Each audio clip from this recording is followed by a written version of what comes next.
nervous system and exercise. Among several leadership positions and committee work, he serves as a member of the Medical Commission of the German Football Association and leads the Expert Commission on Head Injuries of the Union of European Football Associations. Please welcome Dr. Reinsberger. Thank you very much for the kind invitation and the very kind introduction. I'm really thrilled to be here today and to take you on a journey through sports neurology and what sports neurology has to offer. There's a request to allow recording. Would I submit that? Would I allow that request here, or? I'm sorry. Sorry. All right, perfect.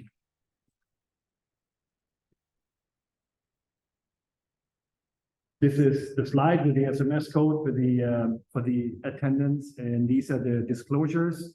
My learning objectives for today would be to make you familiar with a variety of clinical aspects of sports neurology, which is way more than just the sports-associated concussion. But that's an important topic. So hopefully afterwards you'll all be able to recognize, diagnose, and manage sports-associated concussion, including therapy and the various return to sport and return to concepts I'll mention, and be familiar with the role of physical activity and exercise in patients with neurological diseases. These are my disclosures or potential conflicts of interest. Nothing is really relevant for the talk today, but I will tell you that some of the information and data that I'm sharing with you today, we use to implement some changes in sports policies in various associations in Germany. So to me, sports neurology and neuroscience is to combine the best of two worlds. So on the one hand, we have the world of clinical neurology and neurosciences, and on the other hand, on the other side, we have the world of sports medicine and sports physiology, and in the middle is the protection of the brain. So if we think about what could be transferred from clinical neurology into the sports world, there are actually many things that are desired there. So for example, sports and exercise associated overuse syndromes, which might be imminent when you think about the peripheral nervous system with overuse syndromes, entrapment syndromes, and also trauma, but also reflect to the central nervous system with sports-associated dystonias and dysautonomias. And there is also a large interest in utilizing what is called cerebral performance in sports and how to train that. For example, how to modify control of the autonomic nervous system, how to implement cognitive motor training, neuroathletic training, or neurocentric training. There are various concepts out there, which I'm not focusing on today. I just wanted to give you one example of how sports-associated dystonias may look like. On the left-hand side, you see a runner with a runner's dystonia. Please focus on the left leg, which is very debilitating, and very often, to be honest with you, I have especially family practitioners, orthopedic surgeons coming up to me and saying, well, I think I've seen that and I didn't know what to do with it. But this could also present very subtly. In the middle, you see an elite runner and focus on the right foot here. So the right foot is touching the left leg all the time when swing through. And this is because this is where kinematographic and EMG analysis showed that this was due to dystonia in the area of the adductor muscles and not in the ankle area. And then let's see whether this works as well.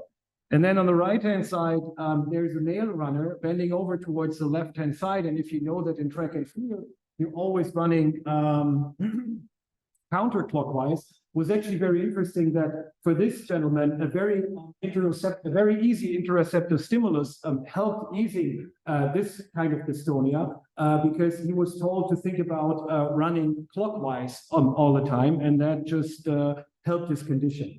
The most frequently encountered sports-associated dystonias are yips, as you can see here in Stefan Hansen, an elite archer. Immediately before the release, you see the twitch. So yips are these small twitches that appear in various aspects of sports, not only in elite sports, as you can see here in this more or less ambition golfer.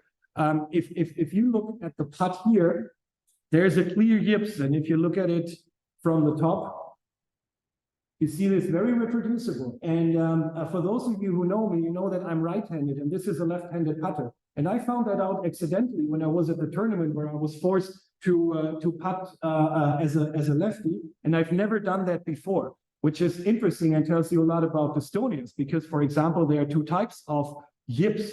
One is associated with EMG changes, the other one might not be associated with so prominent EMG changes, and one might be associated with choking, and the other is a dystonic type of yips. And you can imagine that the treatment of those two types vary significantly. So it's important to differentiate these types of yips. But as I said, I don't want to go in detail here. I just wanted to throw that out as a what I think very interesting piece of sports neurology.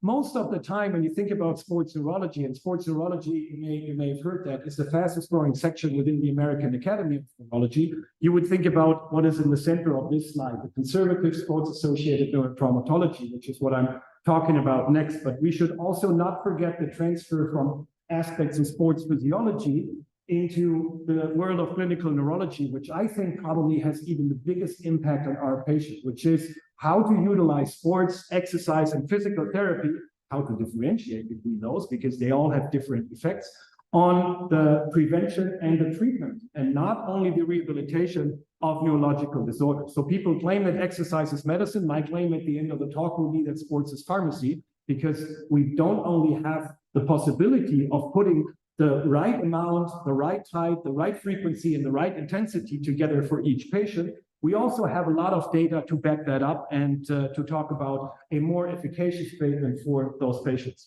But let's start with sports-associated concussion first. It's very important to me to really emphasize that there's a paradigm shift. There's been a paradigm shift over the past 10 or 20 minutes. When I was in residency, long ago, I learned everything about concussion and sports-associated concussion very, very differently from what we're doing today. And I'm going to reflect on that a couple of times. So first is sports-associated brain damage is not a clinical entity per se. It's a spectrum. And even if we're talking about only the mild traumatic brain injuries, we have a spectrum with a very, very mild impact on the brain on the left, with the so-called subconcussive blows or repetitive head impacts, which is when you have a force transmitted to the brain that doesn't cause any symptoms. Then you have in the middle the area of concussion and mild TBI, and you have mild TBI with substance deficits, all in the world of mild traumatic brain injuries. And it's important to understand where we are when we're treating those patients, because especially when it comes to biomarker studies or management studies, one cannot necessarily be transferred to the other. And then the other part that we worry about is the chronic consequences of those injuries. May it be the worst part, chronic traumatic encephalopathy, or what we see much more often, persistent post-concussion symptoms. And our issue today is, and I'm not going to reflect on that a lot because we could talk about this forever and probably until tomorrow, that we're still struggling to understand what aspect of the acute spectrum translate and is the major risk factor for developing long-term symptoms and long-term consequences. When we're talking about sports, the major things that we see in sports are repetitive head impacts, concussion, because we only see the mildest form of we mostly see the mildest form of mild TBI in most sports. And of course, we worry about the long-term health of our athletes. And I just want to reflect very, very briefly, because I don't think it's clinically relevant for this group, but it's one of my main research areas on the aspect of repetitive head impacts, because I'm from Germany, and the number one sport in Germany is soccer, or international football, whatever you wanted to call it. And we worry about headers in football a lot, or in soccer a lot. But we're talking a lot about headers, yet the scientific workup is still very, very sketchy, to say the least. So if you just, for example, look at this meta-analysis, you will find, if you look at the middle, when you look at the impact of heading, you will find that some of the tests that look at neuropsychological domains, which might be affected by traumatic brain injuries, like executive functions, attention, spatial performance, and memory, might be impaired by heading, which is indicated by the blue dots, the abnormal tests. But you see that there are also a lot of normal tests, and when impacts of headings are evaluated. And one thing that greatly, in my mind, in my opinion, greatly contributes to that is because we're comparing apples and oranges. And we just talk about headers, and each header is different. And we have observed a professional soccer team in Germany for 2 years, each practice, each game, and we have characterized each header that they did. So more than 10,000 headers went into the database. And for example, if we just look at the flight distance of the ball, it's very different if you do a header in training or if you do a header in the game. So in the matches, the flight distances are much longer, but the number of headers is much less than in training. But in training or in practice, most of the headers are done in practice at a short distance, which considerably less impact. So they can be compared. That's a question that is still unanswered. We did the same with youth teams, with under 11 teams, with under 15 teams and under 19 teams. And again, counted each and every header and found it's essentially the same distribution of headers. But we also found a large variability of those kids heading the ball. So this is by far not a homogeneous group when it comes to the heading exposure. And then we also looked at neuropsychological performance on a computer-based testing. We looked at vestibular ocular performance and balance tests. And we found that what has been described before, after a season, postural control improved, also in the control group, which in our case was a group of basketball playing kids and volleyball playing kids. And reaction time also improved significantly. But this improvement did not show any correlation with the number of headers that we collected, which in this population was more than 20,000. What we did see, however, is a very, very weak but a significant relationship, a correlation between those changes in the reaction time, for example, and the number of headers that were performed when the ball was longer in the air than 20 meters. So that means that this is maybe something that needs to be restricted or needs to be taken into account. And that's exactly what we did in the German Soccer Association. We didn't ban headers like it was done in the US and in Great Britain before, in the UK before. But we sat together and composed a program where people, where trainers were educated how to teach those kids how to head the ball with the least amount of exposure and especially limiting those high amounts of long headers. And by the way, there's data from this country here. The header ban was implemented in 2013, 16, 17, and 18. The number of concussions in this age group in soccer increased significantly. So a header ban per se is nothing that I would support without looking into the details. Now, but let's get back to the clinical care of concussion. And whenever we talk about clinical care, we want to study an animal model to understand what's really going on. And there's no real animal model for concussion. The animal models, if you look at it, are all dealing with more severe type of head injuries, like moderate or mostly severe type of head injuries. But really, is there no animal model? Yes, there is. They're woodpeckers. And those woodpeckers are actually very well researched. And they hit their head more than 12,000 times per day, and they don't get concussion. Isn't that amazing? Unfortunately, they have a completely different anatomy, which doesn't translate to the human anatomy. And that's not a very good animal model to study if we want to understand what's happening in human brains. But if we look at clinical guidelines, those guidelines, and I apologize for the busy slides, have been in sport defined and redefined several times by the Concussion in Sports Group. Concussion in Sports Group is a group with experts and representatives from the major contact and collision sport association. They're meeting several times, or they're meeting every 3 or 4 years. The last meeting was 2022 in Amsterdam. And this is the result of the new guideline that was issued there. Those guidelines can be implemented broadly. There are a couple of tools that could be implemented for, especially used by non-neurologists. And I don't want to go over that definition in detail because I'm speaking to neurologists and you all know what a concussion is. But a couple of things I want to highlight. So, for example, there's no abnormality on standard structural neuroimaging. I'm going to show you some data on that, and I'm going to tell you why. So that means with a normal MRI or a normal CT, you can do everything but rule out a concussion. If you do have positive findings on CT or MRI, it tells you that the severity of the traumatic brain injury is more severe than a concussion. But so this is important. This modality is important to rule out higher degrees of traumatic brain injuries, but you can, or to assess for them, but you cannot rule out concussion. And loss of consciousness may or may not be involved. And as a matter of fact, loss of consciousness is only present in 10% of cases with sports-associated concussion. So everything that when I was a resident, if there's no loss of consciousness, if there's no amnesia, it's not a relative impact to the brain, is something that we understood a little bit better. And why do we understand that a little bit better? Because that's the other thing. I was always taught in residency that we're expecting a coup-contra-coup mechanism in mild traumatic brain injury, but that is not the leading mechanism. What is actually happening is that the brain is not swapping back and forth, but it is connected in several parts. It's also connected to the skull with the dura. So if you think about it, and there are various models that show that, if there is a translational force applied to the brain, such as here to the left temporal area, there is a distortion around all those connection points that are diffusely around in the brain. So what's resulting is rotational forces inside the white matter. And this is where the axons are. So the decisive, or one of the decisive mechanisms to induce changes and symptoms and damages in the brain in concussion is a diffuse axonal injury and not so much a coup-contra-coup.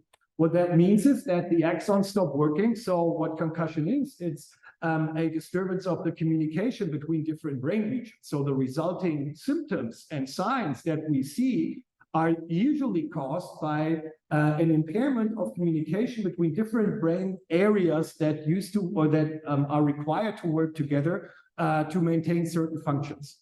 And if you want to summarize the clinical signs and symptoms, I love this flower, but I always feel that I'm the only one loving this flower because it's far too complicated to be used clinically, but it summarizes everything that could happen. But if you approach patients clinically, these are the 6 clinical domains that could be affected to variable degrees in patients with sports-associated concussion, which is cognition, fatigue, anxiety, mood, headache, migraine and migrainous phenomena, ocular and vestibular problems. And it's important if you approach those patients with sports-associated concussions that those domains all need to be checked. Each domain needs to be screened and assessed. And again, alteration of consciousness is not the most decisive symptom here that we need to evaluate. And there's something more that's very, very important. We have 2 important modifiers. One is sleep and the other one are problems with the C-spine. If these 2 modifiers are not fixed, the regeneration of the brain after a concussion is severely impaired.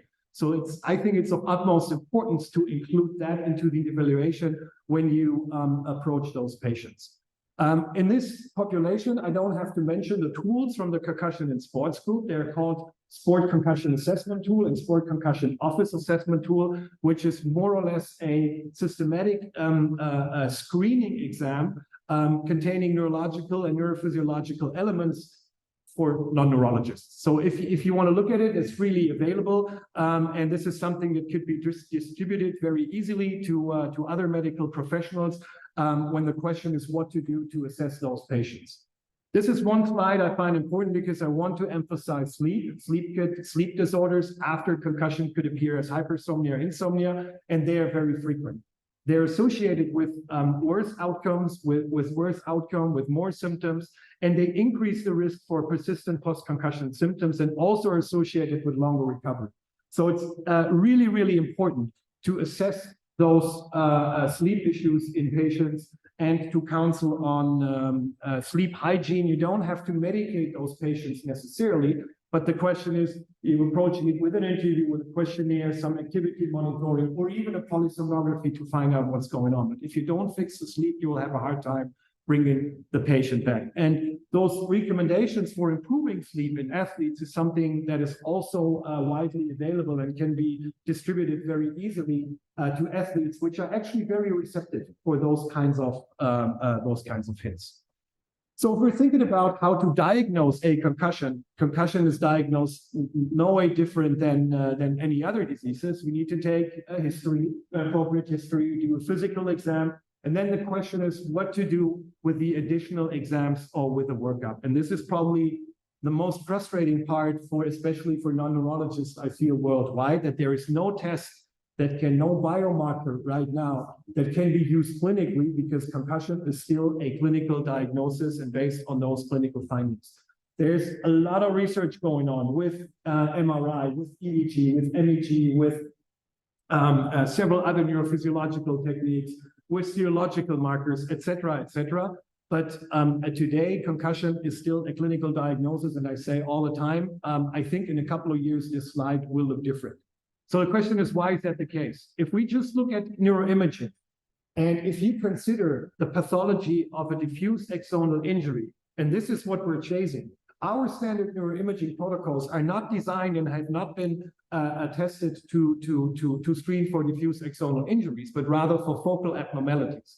But there are those techniques. So, for example, if you look at DTI or other MRI techniques, they're available, and there are great studies, there are great research studies that show that on a group level, it can be very well differentiated between people who are healthy and people who have a concussed brain. But that's on the group level. So if we want to apply it to an individual patient, we have no information about sensitivity and specificity. Also, think about the spectrum of mild traumatic brain injuries. It's not entirely clear at what spectrum those techniques will be useful. So until this diagnostic sensitivity and specificity has been described, which we were hoping it would have been described by now, but this data is still not available.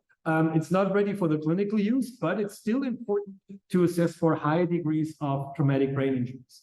And then there are a lot of devices and biomarkers. And if you're working in that field, you will be approached by many companies coming up with devices and objective biomarkers. And some even claim that they have an FDA approval. Like this is not the only one, but that's a system to detect abnormal eye movements with an FDA approval. If you actually look at the FDA approval is for the detection of abnormal eye movements and not for the detection of concussion.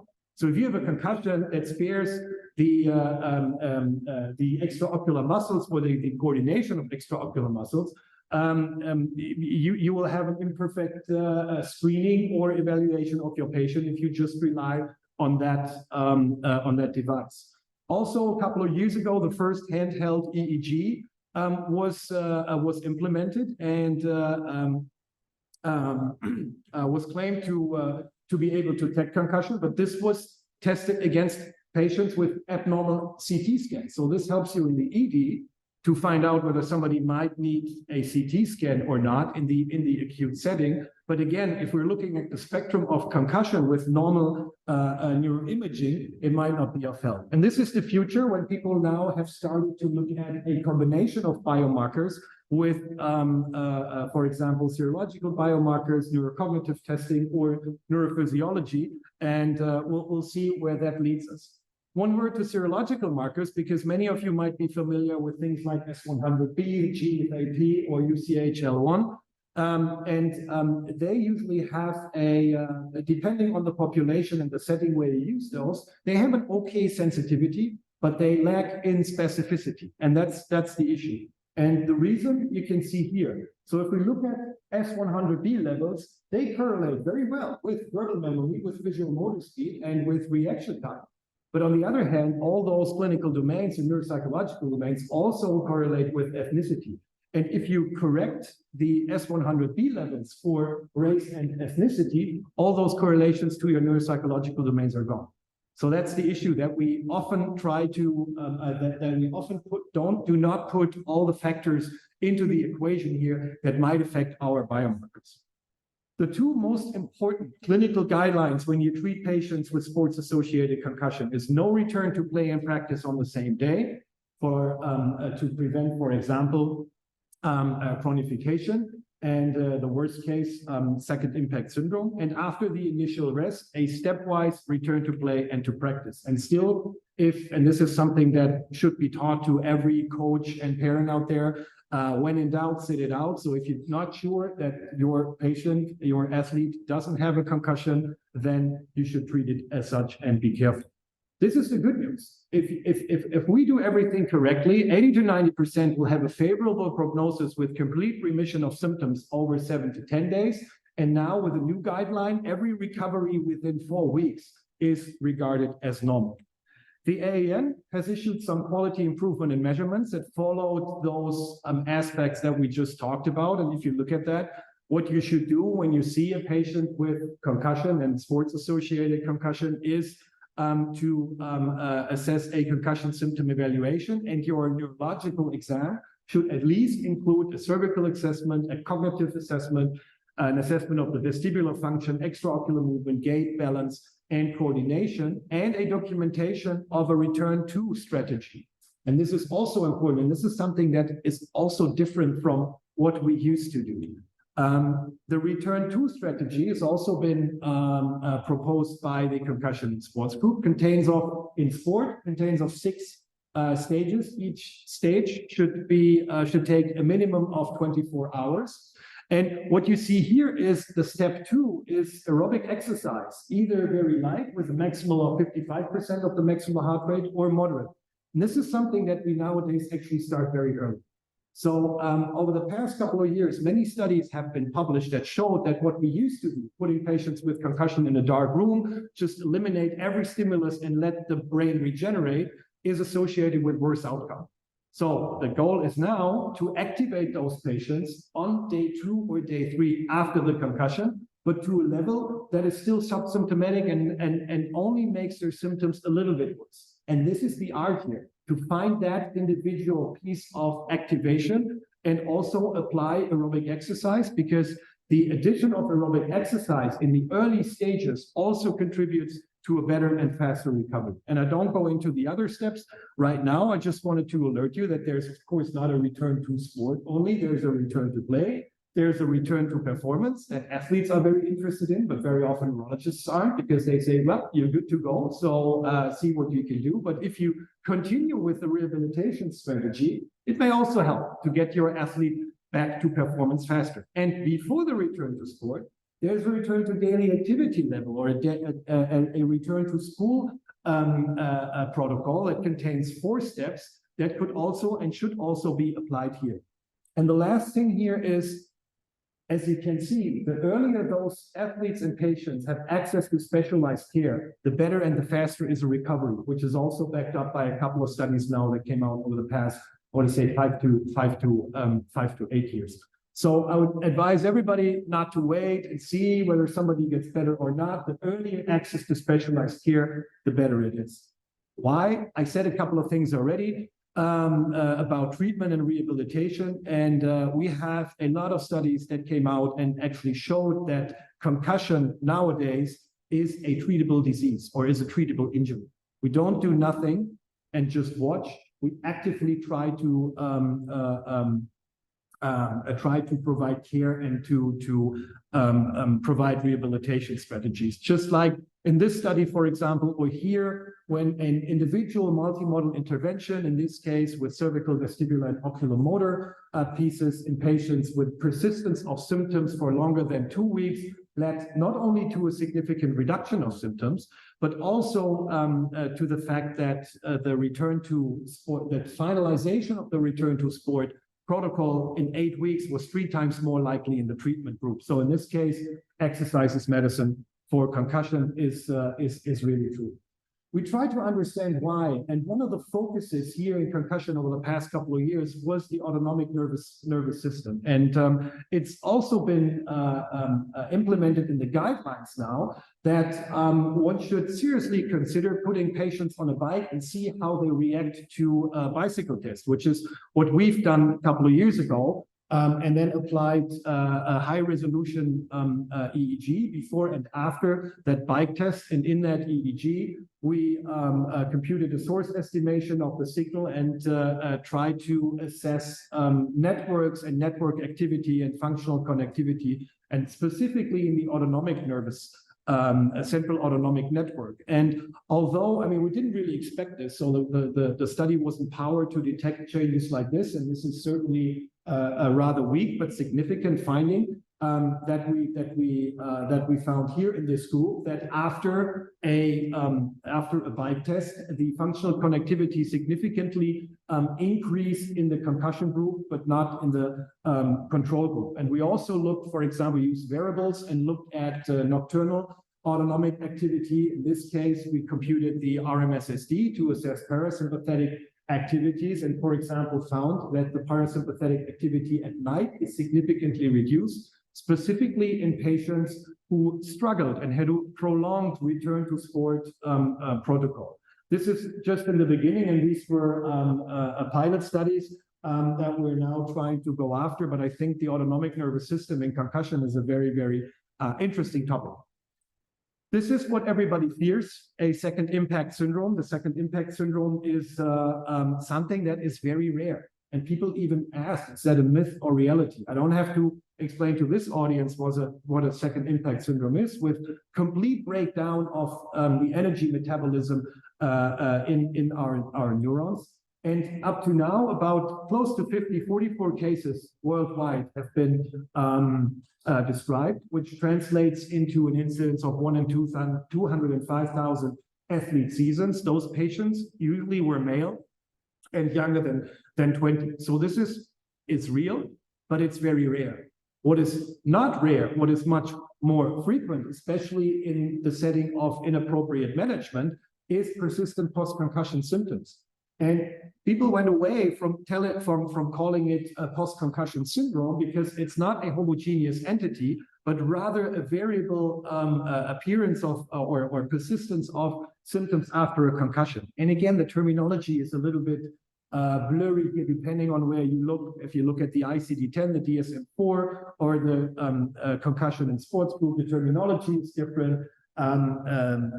Whether loss of consciousness needs to be involved is different. The maximum symptom delay is a little bit different. So it's still a little bit blurry when you approach this. But if you have a patient, managing those risk factors is probably in the acute setting, is probably or most likely the best approach to the prevention of persistent post-concussion symptoms. And this could be the management of pre-existing risk factors like prior concussions. It usually takes a little bit longer for a patient to regenerate after a concussion if there's a positive history of concussion. Psychiatric diseases, headache syndrome, genetic predisposition, or a female gender.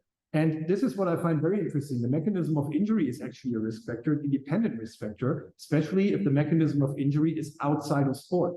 So generally, athletes develop significantly less persistent post-concussion symptoms. And we also have risk factors after the injury, which could be adjustment disorder, secondary gain, or bad compliance. But again, here, as stated in the guidelines this year, continuing to play and delayed access to healthcare providers after a sports-related concussion are associated with a longer recovery and also with a higher risk of developing post-concussion, persistent post-concussion symptoms. Now, one last aspect on the concussion is the long-term health of athletes. And again, this is, I apologize for only referencing this for a couple of minutes in the interest of time. There are some studies out there which you might have seen. This was one of the first pivotal studies that came out, where a group in Scotland looked at 8,000 former Scottish professional soccer players and compared them to the general population while looking at death registries. And one of the main findings in these studies, which is very rarely discussed to the public, I'm very surprised, is that those soccer players lived longer than the non-soccer play population. But, and this was the concerning part, they died more frequently of neurodegenerative diseases once they reached 70 years of age. And if they were older, like 80 or 90, that risk, that hazard ratio even went up to 3.5 times higher than the general population. We still need to consider, this is an association study that showed a correlation, and there is no information about those reasons. If it's the headers, is it multiple concussions that they suffered from? Was it suboptimal treatment at the time? Because many of those players played in the 50s, 60s, and 70s. Or were there other factors like lifestyle factors that also may impair or contribute to neurodegeneration? This year, a similar study came out of Sweden, also a cohort study looking at former professional soccer players in Sweden. And again, it was shown that those soccer players lived longer, but had a higher risk to develop neurodegenerative disease. This risk was lower in comparison to the Scottish study. It was 1.46, the hazard ratio overall. And if you think about, if you look at the table, you see that there was a differentiation between several neurodegenerative diseases. And when you look at Parkinson's disease, it was even significantly favorable for those soccer players. So they significantly developed less Parkinson's disease. But again, it shows us we have to look, but we don't have the answers as to what is the driving force here. And as long as we don't put the 12 potentially modifiable risk factors and probably also the non-modifiable risk factors into the equation with potential traumatic brain injuries at whatever spectrum, we probably won't be able to solve the issue. But one thing is undoubtedly sure, and everybody understands that doing sports per se is probably something that is protecting the brain. And this is what the last slides or the last minutes of this talk will be all about. The question whether exercise is medicine for neurological diseases. And what I'd like to do is I'd like to show you a couple of examples. I mean, this is only a couple of examples for certain diseases, how sports and exercise can be utilized and maybe should be utilized. The first is probably stroke. And the claim for stroke is based on a meta-analysis that is already 10 years old. And stroke, I don't want to talk about a lot because I believe that everybody understands and is familiar with the data and all the guidelines that sports, exercise, and physical therapy should be implemented into the treatment of patients with stroke. And in this meta-analysis, the preventative effects, secondary prevention in this case by sport and physical activity on mortality exceeds the one that was induced by medications. What may be more surprising is if we look at inflammatory diseases like multiple sclerosis, that sports and physical activity could reduce relapses by 27%. And if you look at multiple sclerosis, it's very interesting that apparently the data that was published on multiple sclerosis is lagging behind similar data that we got in stroke for like 10 or 20 years or so. And you see that first, the reports that patients might benefit from sports exercise in the rehabilitation appeared in the 60s in stroke, in the 80s in MS, and then the first controlled trials came. And we just recently recognized that there should be trials focusing on restoration rather than compensation in multiple sclerosis as well. And one of the things that we always ask ourselves, and that I'm very often asked, is it safe? Not only for multiple sclerosis, but I use this as an example here. And multiple sclerosis in sports and exercise, I am not aware of any study that has ever demonstrated worsening of disease or progression of the disease induced or associated with physical activity and exercise. On the other hand, are there side effects when those patients engage in in exercise? Yes, of course. This is a meta-analysis that looked at the side effects and the effects by pooling this data. Again, it's almost 10 years old already. And the relative risk is 1.67 for those patients when they engage in exercise and exercise therapy. Interestingly, this is identical in healthy subjects. So if any of us would go out there and do sports, we would have the same relative risk here. And those side effects were very mild, mostly musculoskeletal, and there was nothing serious there. And in this study, the relapse rate was 6.3 in the control group and 4.6 in the sports group, translating to a relative risk of 0.73, just to give you one example. We could talk about MS even more because there's great data that actually informs us or informs patient how sports should be done and what type of sports should be done. I'm not going to go into detail here, but I show you this data on Parkinson's disease, which opens up another can of worms, if you want. Here's the prevention that you achieve by sports and physical activity, which is now we're talking about primary prevention, is around 34%. But that is only in males. Why it doesn't work in females, I have no idea. It's a very, very interesting research questions. There are a lot of ideas out there, but it's not been shown. This is the meta-analysis that came to the conclusion of the hazard ratio of 0.66 in the group that is physically active. And here it was also attempted to come up with a dose-response relationship that you see on the right. So you see on the x-axis the total amount of physical activity, and the unit is metabolic equivalence of task. One metabolic equivalent of task translates into 1 kilocalorie per kilogram body weight per hour, which is our basic metabolism.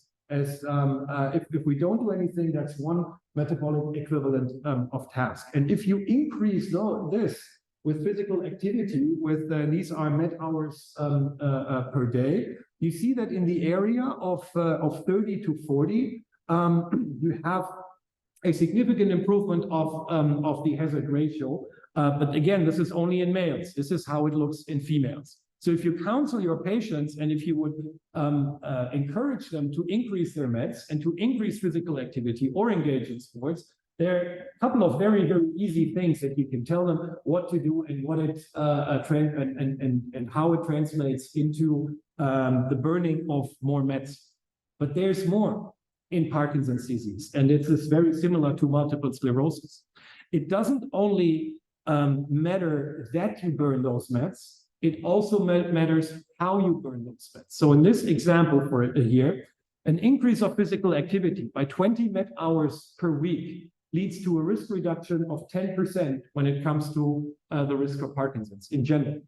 If you burn your 20 med hours per week, not with mild, but with moderate, with vigorous exercise, which is actually great for patients because it's a little bit more time effective, the risk reduction is 35%. So now we have to think about how can we get Parkinson's patients to engage in more vigorous exercise. And that's very well possible, but it needs to be approached right now in the clinic on an individual level. Next disease is epilepsies, which I'm a clinical epileptologist, and this is very near and dear to my heart. And it breaks my heart to see the studies here because we don't have a lot of studies for epilepsy. And I do not know why, because there are great effects that have been described in animals. But there are not many studies describing those effects in patients with epilepsies. Again, it has several, probably several reasons. We summarized that a few years ago and looked at the relationship between exercise and seizure frequency, for example, and found that most studies, I mean, we found 6 studies, 6. 3 of them reported a decrease in seizure frequency. 2 of them didn't report a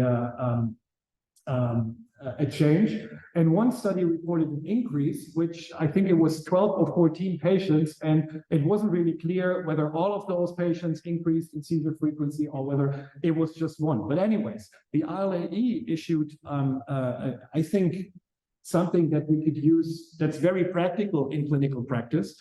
They try to individualize the counseling and to encourage patients with epilepsy based on their clinical syndromes and based on the desired type of exercise. So type 1 exercise is exercise where there's no real danger for the patient or for any bystanders when they're doing this exercise, like golf, for example, or anything that's on the ground. Exercise 2 is there's a danger for the patient, and type of exercise 3, there's a danger for the patient and the bystanders. And then you can take a look at the clinical syndromes and the appearance of seizures and calculate the risk. There's probably no good reason to tell a patient not to exercise if they're allowed to drive a car. So driving a car is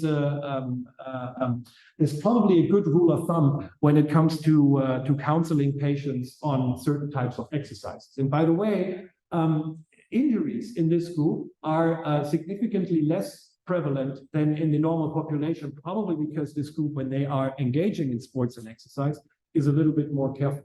We also looked at a cohort of patients with epilepsy that we recruited from the community. So this was not our typical level 4 epilepsy center drug refractory epilepsy population. Most of them were actually well controlled, and we put them on an exhaustive bike test. And we did the same setup that I showed you with the concussion patients already. And still, although they were well controlled, they were actually very physically active, which certainly was a selection bias in that study. But they still presented with lower maximum heart rate, with lower heart rate reserves, and with a lower chronotropic index, which we don't know for sure right now whether this was due to the epilepsy syndrome or because they were all on medications. Last but not least, the last neurodegenerative disease I wanted to mention are dementias, and specifically Alzheimer's dementias. And this is a great number. This is an epidemiological number that we can discuss forever, but there are a couple of epidemiological studies, and one showed that there's a risk reduction by sports and physical activity of up to 45% when it comes to the development of Alzheimer's disease. And thanks to Risa Sperling and others who taught me basics about dementias, We went into the model of what's happening with cognitive decline. On the x-axis, you have the age. On the y-axis, you have the cognitive function. And you all know that we can improve the cognitive decline in aging just by increasing the cognitive reserve. And we might not lose so many cognitive functions when we get older. And patients with dementia have a more steeper decline, especially in the end, no matter whether they come from a high or a low cognitive reserve. Now, physical activity and exercise is not curing or healing one case of dementia. But what it can do is it can postpone the decline for all of these age groups. And that's the effect. So we went there and said, okay, well, let's take a look at the meds and maybe we can come up with a dose-response relationship, but we couldn't. So we were looking at executive functions, processing speed, attention, short and long-term and verbal memory in healthy elderly in patients with dementia and in patients with MCI, but couldn't find any meaningful correlation or any meaningful or consistent relationship to the metabolic aspects of exercise. And then we thought, okay, there might be something else in exercise that affects the brain other than just the endurance. And we thought about an intervention in the elderly that might stimulate more aspects of the brain. And we came up with golf. And we recruited more than 60-year-olds with subjective cognitive decline and investigated a couple of things before and after we taught them how to play golf. They were all novices. As you can see here, by the way, we wanted to recruit more than 100 patients. We could only recruit 46 because half of the patients said, I don't care if this is a randomized study. I want to learn golf. So if you don't put me in the golf group, I don't participate in the study. And we said, well, then you can participate in the study, which was very, very unfortunate. Still, it was designed as a feasibility study, and all of those patients learned how to play golf.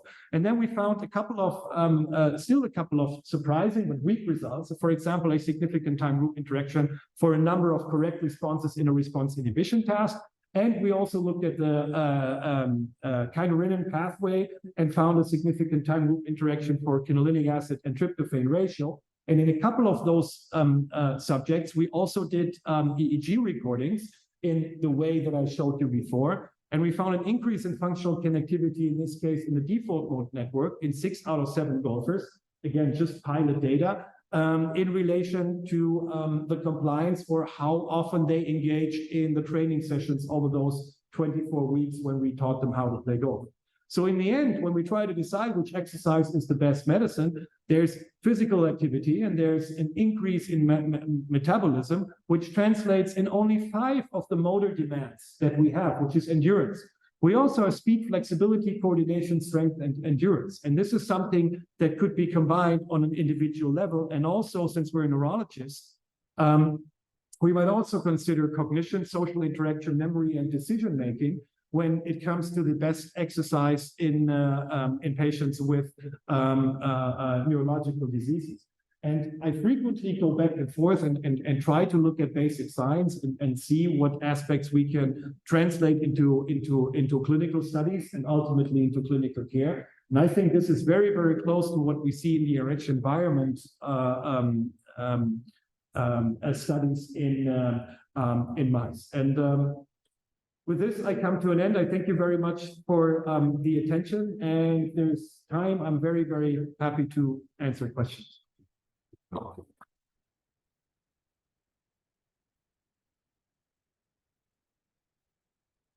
That was great talk. What has the recent attention to chronic encephalopathy done to your decisions about when to retire an athlete from contact sports? Yeah. So the issue with chronic traumatic encephalopathy is that all of the studies that we have are retrospective and are suffering from a very heavy selection bias.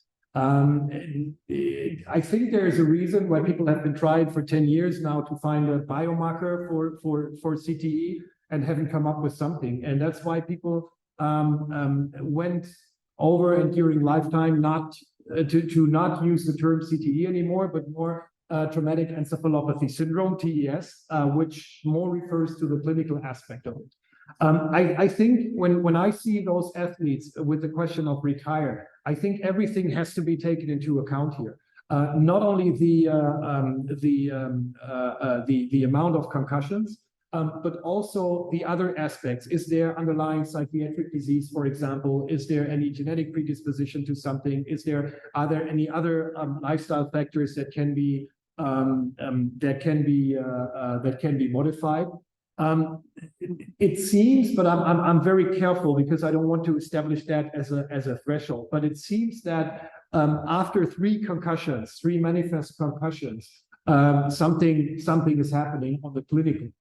But at the same time, when I see after one or two concussions, when I see athletes who don't retire, I think the most important thing is to be vigilant and to take each concussion seriously, and maybe even invest more time in the treatment of a concussion that is about to come the next time. So when patients have one or two concussions and they still play, I tell them, if you have another one, you have, or if I see them after the history of other concussions, I automatically tell them it's going to take longer. You need to be more careful.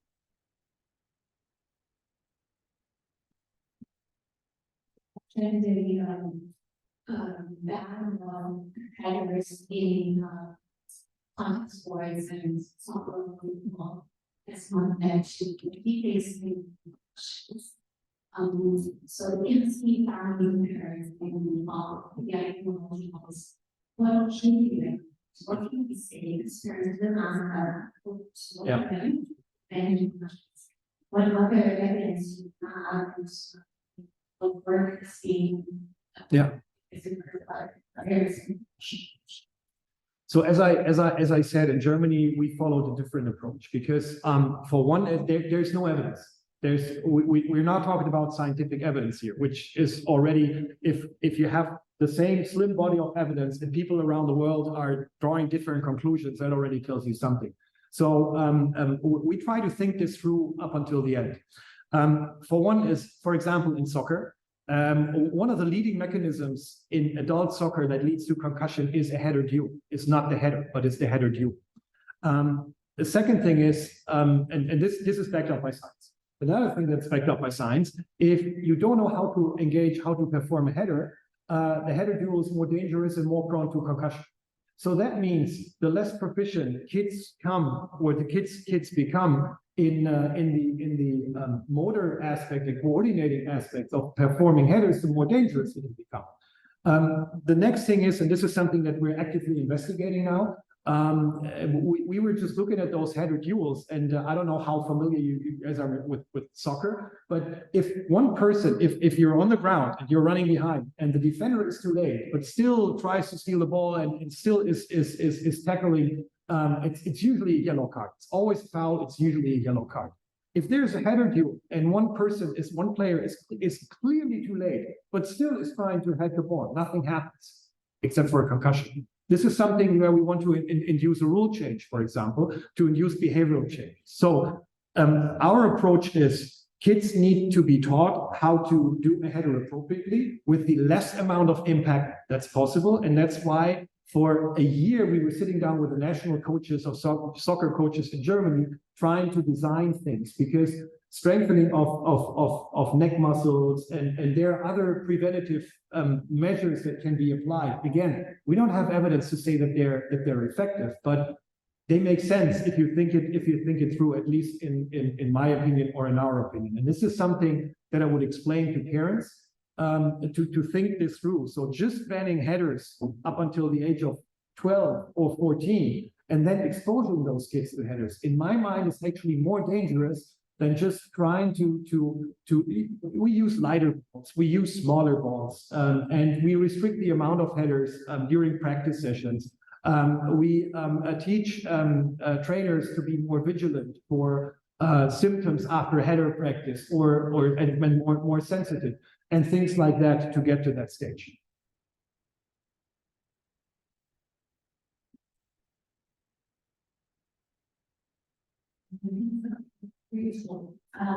Two questions. First one, so is secondary. Can you tell us about how share is there's treasury is from the sharing system What's the great difference on? With that, last one. I was there who she's sounds very experience due to and so that's just the one. Let me just comment on that before I forget this. Yes, it's perfectly fine. That's why I find it amazing that if you have an athlete or if you have a non-athlete and you're dealing with the same type of injury, your counseling might be completely different. But that's what it is, because no athlete is having a secondary gain from a longer recovery. You tell the athletes, you have to be patient, and we have to follow the protocol and whatever to protect your brain. And with the non-athletes, it's very often it's different. So what I would say, and I know Dr. Samuels talk about that, and I frequently see that in clinic. A thorough investigation of the whole background helps a lot, and especially the situation before the concussion.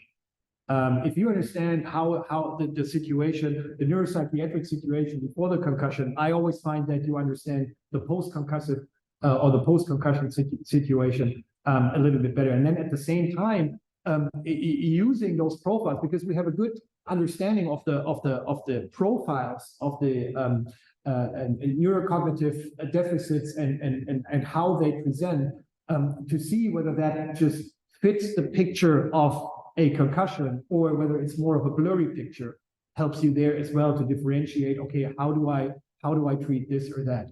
At the end of the day, in my mind, a persistent post-concussive symptoms very, very often belong to functional neurological diseases. It's a functional disorder that you see, and it should be approached and treated as such. So, community. And I find that there's been practice around sports in all the nations. So some just did negotiates where all which I'm just curious if you're aware of this like data or it's kind of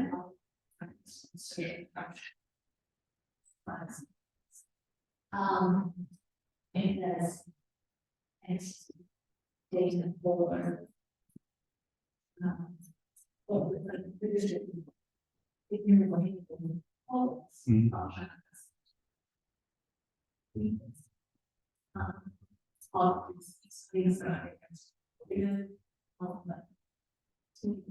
interesting. Yeah. Yeah. It's there are various aspects of it, and there are studies that looked into this.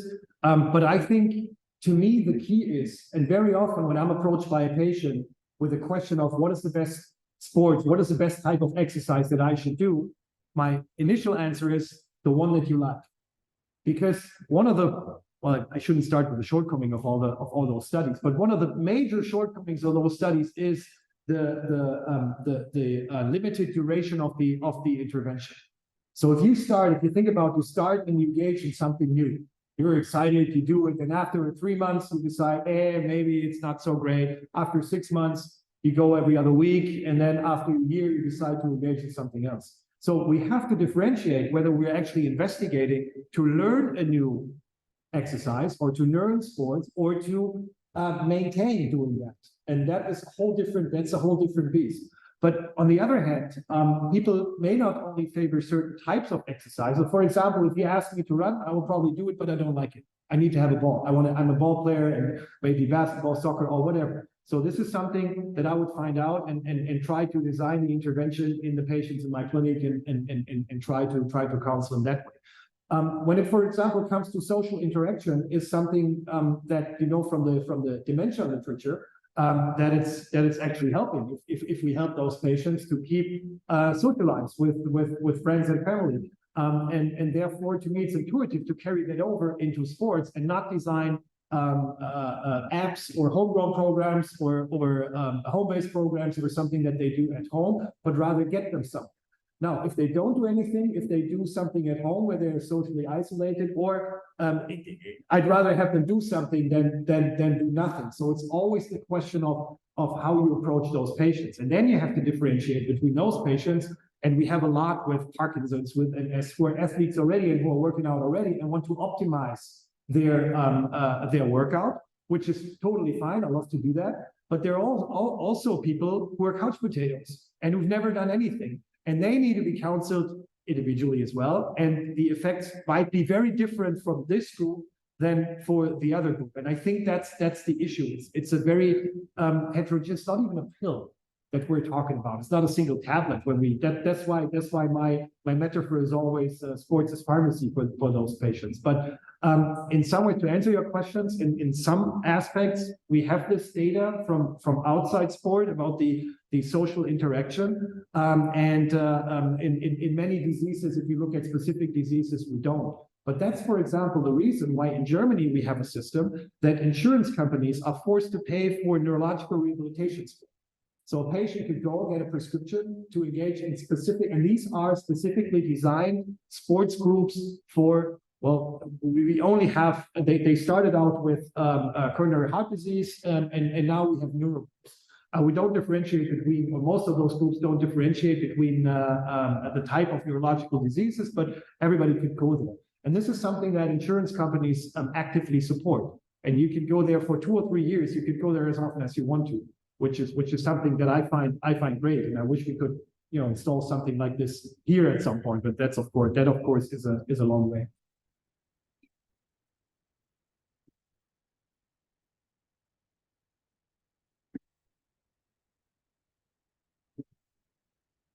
It's very because I have a student at small, and I see a different population, it's a very population.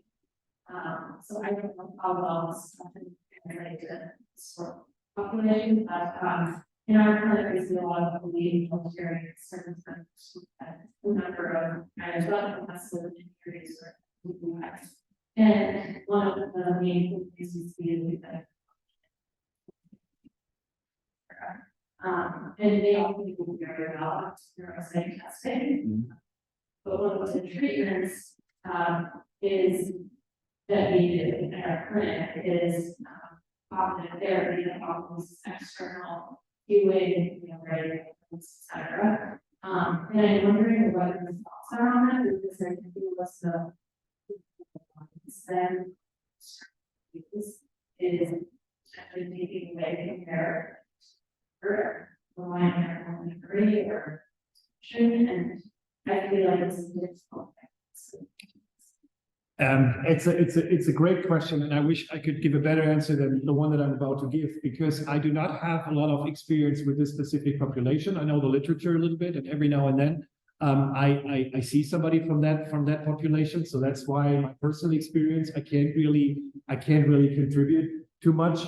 But I'd like to refer to a general principle of therapy that I think is very important also for this population, which is something that we're running a trial in Germany right now and finishing a publication, which is cognitive motor training, which is the combination of cognition and motor. So what you do, and this is something that many people actually, and I know you guys do that as well intuitively, but I propose to do that, to think about this on a more systematic level. Because if you think about a neurocognitive domain, and if you think about the 5 motor domains that I just saw, you can actually create a mixture, and you can create certain types of exercises that combines memory with endurance, that combines executive function with balance. And then you can actually put a lot of neurocognitive domains in certain tasks or certain types of exercises. And also a lot of those motor demands, not only just 1 or 2, if you design more complex exercises. This is a very integral part of the return to sport protocol, for example. And I give you an example on the sport where I don't know whether that really applies, but if you have a professional athlete, if you have a basketball player, for example, and you go to level 3, so that means he takes the basketball, he goes into the gym, he throws up some hoops or whatever, no problem at all.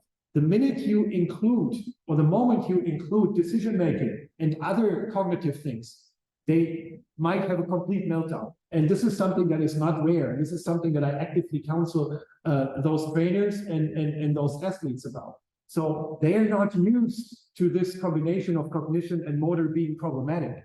And on the other hand, if you find the right type of exercise, it is very efficacious, not only in the sports world, not only to lead them through the return to sport protocol, but I usually always what I always tell them to engage in this type of exercise even beyond medical clearance to shorten the duration for return to performance. Now, if this is something I could imagine that this is something that you could do very specifically for the veteran population, but I don't have any experience myself. The boss, thank you very much, but I think, thank you for the. Thank you very much. Thank you.